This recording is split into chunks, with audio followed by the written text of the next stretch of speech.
ഇന്ന് നമുക്ക് വാഴപ്പിണ്ടി കറി വെക്കാമേ. തേങ്ങ അരച്ച് അതിനെടുക്കണ്ട, ഇങ്ങനെ എടുക്കണം. അതിൻ്റെ മൂലൊക്കെ കളഞ്ഞ് വേണം നമ്മൾ എടുക്കാൻ.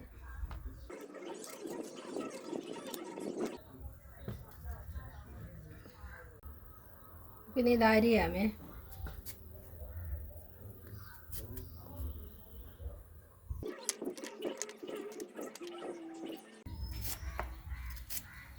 അത് മുഴുവൻ ഇത്രയും നമ്മൾ അരിഞ്ഞെടുത്തേ. എടുക്കുവാന്നേ. നമുക്ക് 2 പച്ചമുളക് ഇടാമേ അതിനകത്ത്. വാഴപ്പിണ്ടി വേകാനുള്ള വെള്ളം ഒഴിച്ച് വേണം വെക്കാൻ. നമുക്കിനി ഇച്ചിരി മഞ്ഞൾപ്പൊടി ഉപ്പും ഇട്ട് വേവിക്കാമേ.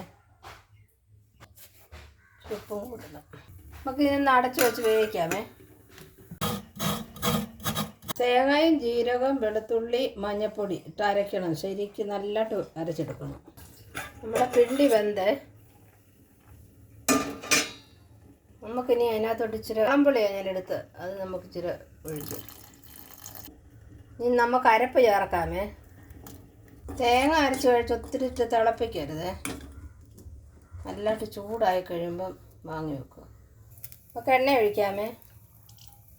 കടുക് ഇട്ട് കൊടുക്കാമേ. അവിടെ ഉലുവായിലിടാം.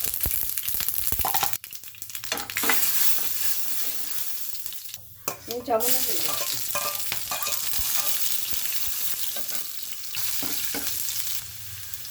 കറിവേപ്പില ഇടാം. പച്ചമുളക് ഇടണം, പക്ഷേ എൻ്റെ രീതി ഇല്ല.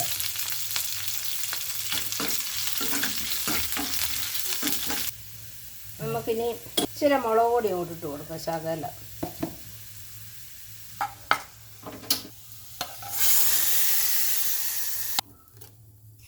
നമ്മുടെ പിണ്ടിക്കറി റെഡി.